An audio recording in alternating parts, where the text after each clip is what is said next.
What's going on, YouTube? T Wells here, back with another video. Today we're going over the technical questions for the interview. Guys, you may get asked technical questions which will refer to the job or job task that you'll be doing as an operator. I'm gonna go over about 4 or 5 on my way to work. Make sure you pay attention. Let's get right into it. All right, question number 1. Can you describe your experience with process equipment, such as pumps, compressors, valves, etc., etc.? So when you get asked the question, what is your experience with process equipment? If you have experience, it should be fairly easy for you. You know, every day you deal with process equipment. You deal with pumps, you deal with towers, drums, you deal with valves. You're operating a live unit, whether you're processing chemicals, gasoline, diesel, jet fuel, crude oil, water, whatever, utilities. For your experienced operators, this should be an easy question to answer. Basically, you just give them a rundown of your day-to-day operations because you're dealing with this equipment day-to-day. For all of you who are students or you may have no experience, you can use examples of your small little like simulator unit or mock unit at the college. And if you have absolutely no experience, you can just tell them, hey, I don't have any experience with process equipment, but I do have experience with compressors or pumps. You know, you have these things in your day-to-day living. You know, if you own a pool, you deal with a pump. You know, compressors, you got compressors at your house. Some of you have air compressors in your garage. You know, you understand the function of it, how it works, how to safely operate it. You can use that as an example. Okay? All right, let's go to the next question. What safety measures have you followed when operating this equipment? So basically, this question goes to, hey, are there any procedures that you use? The company that you're with, did they have any safety protocols in place? Do you wear your PPE when you operate this equipment, or do you have gloves on, safety glasses, things like that? So you can bring up those examples of you using safety measures, as well as a written or printed procedure when it comes to critical equipment. Like say you had to take something major offline. Usually when you do that, for my experience, guys, you're gonna have a procedure. You're gonna go step by step. It's gonna be a lot of communication with you, your other crewmates, probably even other units as you're taking this critical piece of equipment offline or putting something online. For you guys that are in school, safety measures, just use basic PPE. Hey, look, when we had our day with the mock unit at the college, everybody had on safety glasses. We had gloves on. You should have a procedure with that too.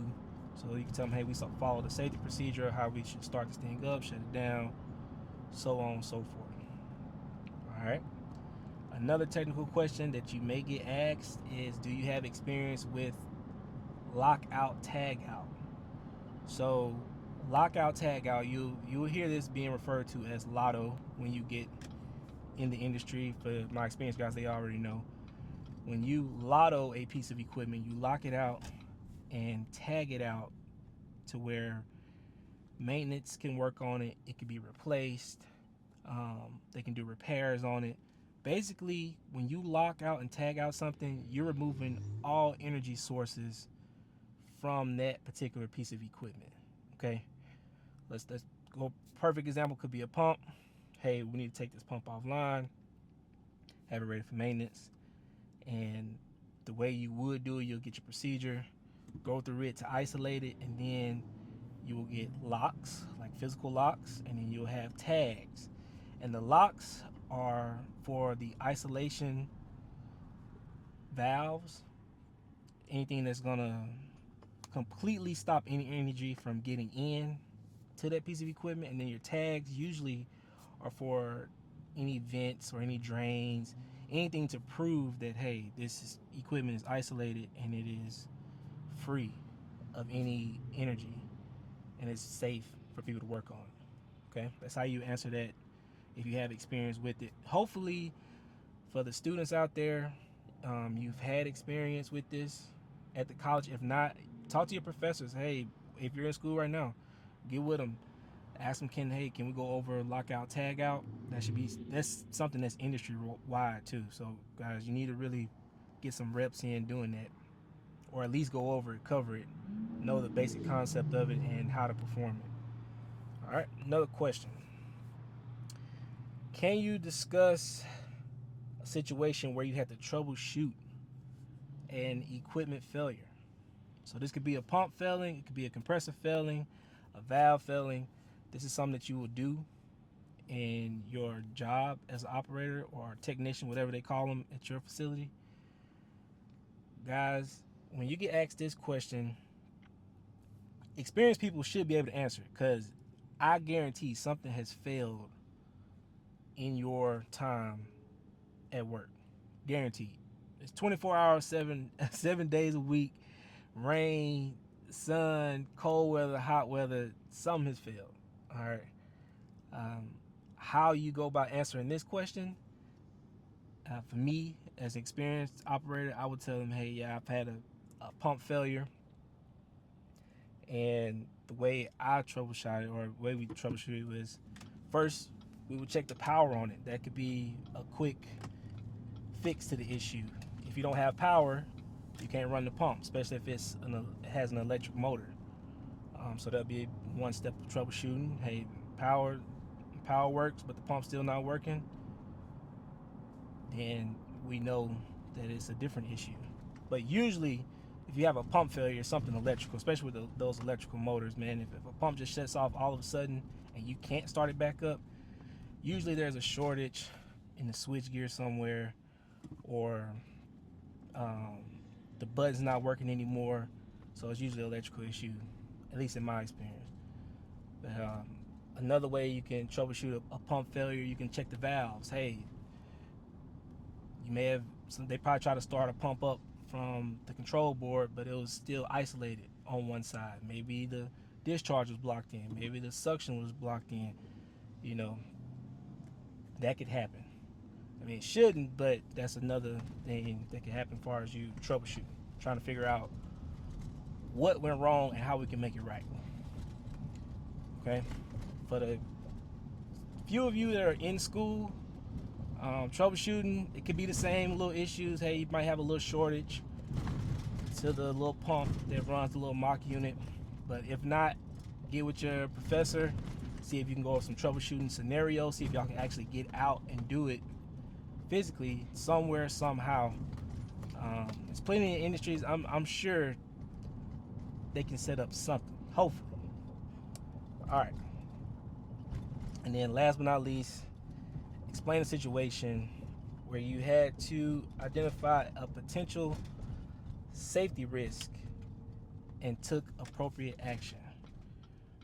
Guys, in this industry, you're going to see all kinds of things that potentially could go wrong. Whether it's a small leak, whether it's an alarm going off, whether it's the panels flashing. I mean, you just don't know. So with this, you got to be vigilant, keep your eyes and head on a swivel. And when you do find something that's out of the ordinary, you may hear something that's out of the ordinary, always check the equipment, look around. If you need a second set of eyes, bring that out there with you.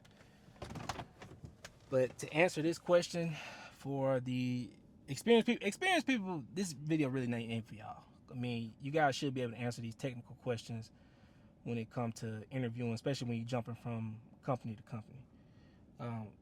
Mainly the students. If they ask you, a safety risk that you've seen, maybe one of your fellow students didn't have their safety glasses on. That's a risk. Some can fly and hit them in the eye, or not having gloves on, not having the proper tools. That could be a safety issue.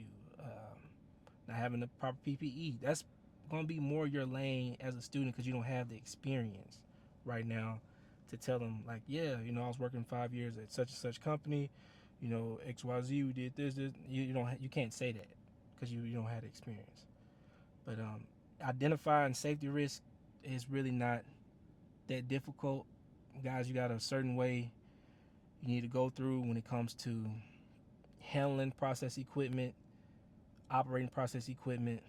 Easiest thing to look for is PPE, the protective clothing that you have to wear, gloves, safety glasses, earplugs, things like that. Hard hat. You'll be surprised how many people forget a hard hat.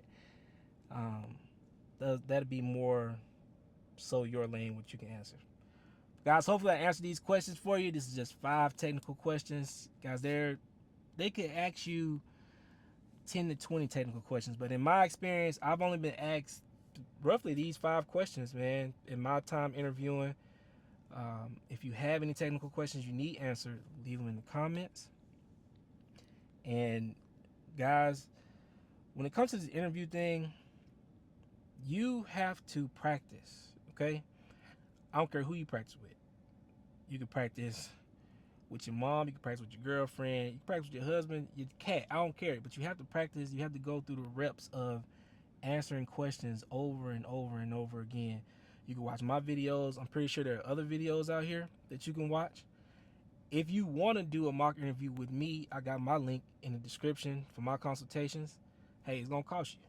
You know, you're taking away time from my family, but I don't mind helping. I don't. But you got to get the reps in, guys. You can have all the answers, but if you are nervous, that is going to hurt you significantly when it comes to these interviews. Okay? Just something to put on your mind. I'll get with you on the next one. Peace.